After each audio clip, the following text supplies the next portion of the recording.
উড়িষ্যার বালাসোরে রেল দুর্ঘটনার রেশ কাটতে না কাটতেই অপর আরেকটি রেল দুর্ঘটনা ঘটল আসামে।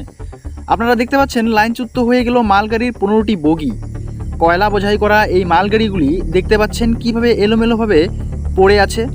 উড়িষ্যার বালাসোরের রেল দুর্ঘটনা ভারতের ইতিহাসে এই প্রথম।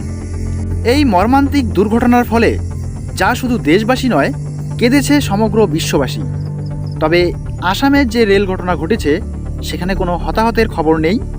ব্যাঙ্গালোর থেকে কয়লা বোঝাই করা এই মালগাড়িটি রওনা দিয়েছিল আসামের উদ্দেশ্যে, কিন্তু লাইনচ্যুত হয়ে মালগাড়িটি 15টি বগি পড়ে যায়। তো আপনারা দেখতে পাচ্ছেন এখানে কিভাবে এলোমেলোভাবে বগিগুলো পড়ে আছে।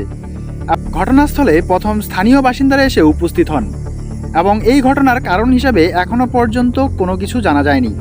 তবে আপনারা দেখতে পাচ্ছেন ইতিমধ্যে এই ভিডিও সোশ্যাল মিডিয়ায় ভীষণ ভাইরাল হয়েছে।